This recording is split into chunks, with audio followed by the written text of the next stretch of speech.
In the year 2003, the Dubai commenced the construction of the World Project on the Sea.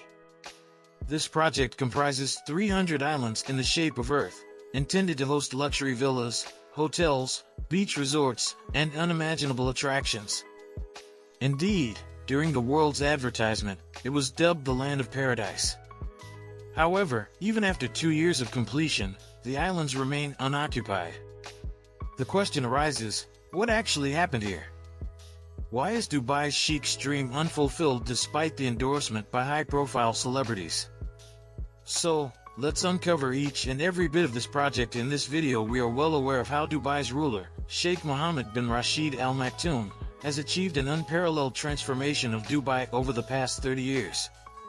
Dubai, which once had only one building, the Dubai World Trade Center, has been completely changed by consecutive construction projects. This has transformed the country from a 100% oil-dependent nation to one with only 3% dependency on oil. Sheikh's vision was precisely aimed at achieving such a feat. From the world's tallest building, Burj Khalifa, to the first and only 7-star hotel in the world, Burj Al Arab, Dubai is now filled with world-class luxury. However, as the land became scarce for further construction projects, the year 2001 had already witnessed Dubai's attraction for Western tourism, with Burj Al Arab and its beaches had gained considerable fame. Consequently, a scarcity of adequate beaches led to the decision to extend the coastline by constructing 3 artificial islands in Dubai's sea: Palm Jumeirah, Palm Jebel Ali, and Palm Dara. These islands were designed to resemble a palm tree when viewed from space.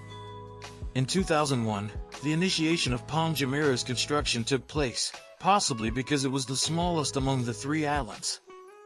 By adding 56 kilometers of coastline to Dubai, Palm Jumeirah accounted for an 80% increase in the coastline. The idea of expanding the coastline resonated so well with Dubai that the construction of Palm Jebel Ali and Palm Dara began even before Palm Jumeirah's completion. In conjunction with these 3 projects, there was another one that captivated the world's attention like a magnet: the world. Comprising a total of 300 islands, the world's design was based on the Earth's map, with each island named after different countries. The construction of the world commenced in 2003, situated 3.5 kilometers away from Dubai's coast to tame the turbulent sea waves. It aimed to become a playground for the world's elite, attracting international actors, royalty, and business tycoons.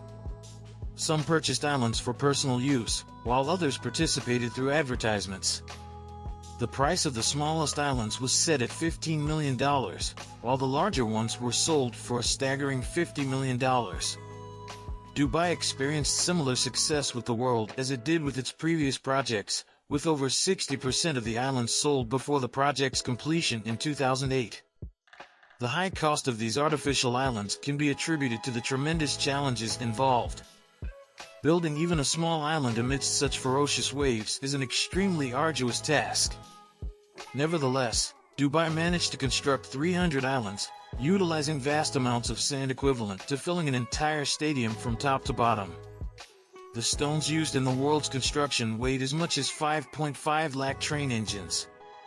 The Dubai government spent $14 billion to create this 9 kilometers long and 6 kilometers wide project, an amount that could have built 9 Burj Khalifa skyscrapers or 7 7-star luxury hotels like Burj Al Arab. Dubai's sheikh had a vision not only to generate income from the land but also from the sea.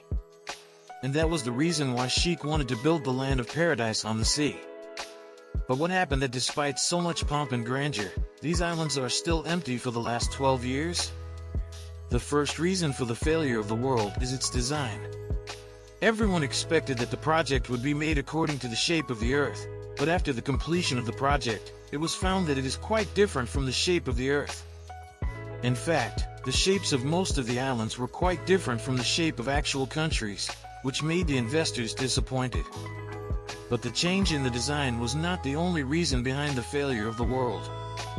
The launch of the world was done in 2008, during which the entire Dubai glittered with fireworks. However, the money spent on that launch event turned futile because it coincided with the global financial crisis. Before this financial crisis, 60% of the islands of the world were sold, but due to the crisis, not only did the world islands suffer, but the property rates of entire Dubai fell drastically. Even the elites who had purchased the islands didn't start construction work here. Over time, another issue surfaced. The empty islands gradually became prey to the sea, and it was noticed that many of the islands sank due to erosion. This news was dangerous in itself and further lowered people's trust due to media coverage. Consequently, after the financial crisis, while other parts of Dubai saw a boom in business, no one tried their luck in the world due to erosion. When engineers and the research team investigated the island's erosion, another dangerous fact surfaced. The sand used in the construction of the world islands, along with Palm Jumeirah, Palm Dara, and Palm Jebel Ali, were all collected from the Persian Gulf and dumped on the island site. As water pressure increased in those shallow waters from which the sands were collected, changes in the sea waves were noticed. Erosion was seen not only on the artificial islands but also on the coastline of entire Dubai due to changes in waves. This matter has affected the trust of investors, business tycoons, and celebrities, leading Dubai's government to stop work on all the island projects. The situation was so severe that Dubai had to refund the investors of Palm Jebel Ali and halt the project of Palm Dara midway. Of course, having a private island has its own charm, and in Palm Jumeirah, people are already enjoying the kind of luxury that can be experienced in the world islands. After all, this is Dubai's first artificial island project, which was a grand success, and many celebrities already own properties in Palm Jumeirah. But it is not that no one has built any mansion there in the world islands. Out of 300, there are 9 islands that have been developed. These are Lebanon Island, Europe Islands, and an island named after Formula 1 driver Michael Schumacher. The rest 291 islands are still uninhabited and gradually getting engulfed by the sea. Dubai's Sheikh is well aware of this debacle, and to rectify this mistake, he is busy launching new and ambitious projects. According to the new plan, Europe Islands of the world will be developed first, with 10 palaces in Sweden Island, 32 villas in Germany Island, and 72 floating suites being planned. These floating suites will offer tourists a unique experience of the sea, not just above but also underwater, where they can enjoy marine life from their bedrooms. One thing is clear, that Dubai is not going to be bothered by these tiny failures, and the living testimony of this is Jumeirah Bay Island, Museum of the Future, and the colorful celebration of Dubai Expo 2020. Moreover, Dubai's future projects include the world's first dynamic tower, where guests would enjoy Dubai's 360 views due to its rotating floors. Hope you will like and share this video of our channel. To see more such videos, you must subscribe to Saftium. We'll meet you in another amazing video.